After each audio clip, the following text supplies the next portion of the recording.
An American Werewolf in London, 1981. Facts behind the scenes and legacy. Introduction. Few werewolf films have left as deep a mark on horror as An American Werewolf in London, 1981. A perfect mix of horror and dark comedy, this film not only terrified audiences, but also revolutionized practical effects with one of the greatest transformation scenes in cinema history.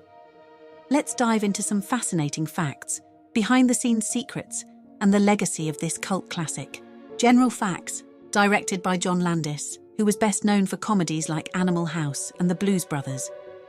His blend of horror and humor made the film unique. Inspired by a real-life experience Landis had while traveling through Yugoslavia, where he witnessed a funeral for a man accused of being a werewolf. The studio wanted a more traditional horror director, but Landis refused to let anyone else make his movie. The film was a box office hit, grossing over $60 million on a $5.8 million budget. Features a soundtrack filled with songs about the moon, including Bad Moon Rising by Creedence Clearwater Revival.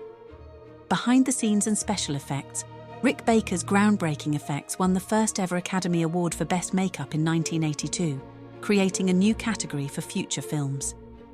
The werewolf transformation scene took over a week to film, using a mix of prosthetics, animatronics, and painstaking stop-motion techniques.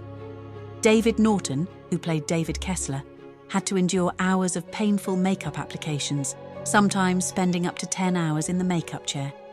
Griffin Dunne, who played Jack, had to sit through progressively gruesome makeup as his character deteriorated into a talking corpse.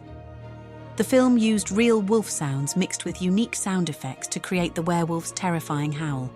The famous Piccadilly Circus massacre scene was one of the most complicated to film, requiring special permission to shut down one of London's busiest areas. The film's impact on horror set a new standard for werewolf transformations, influencing films like The Howling and The Company of Wolves. Inspired Michael Jackson's Thriller music video, John Landis directed it, and Rick Baker worked on the werewolf effects. Unlike many horror films of its time, it blended comedy with real horror, influencing future films like Shaun of the Dead and Cabin in the Woods. Spawned a less successful sequel, An American Werewolf in Paris, 1997, which failed to capture the magic of the original. The film remains a fan favorite, often considered one of the best werewolf movies ever made. Conclusion. With its mix of horror, humor, and groundbreaking practical effects, An American Werewolf in London remains a genre-defining masterpiece. Its transformation scene still holds up today, proving that practical effects can outshine CGI. So what do you think? Is An American Werewolf in London the greatest werewolf film of all time? Let me know in the comments. Bloody Mary's Horror Stories. Watch, like, and subscribe.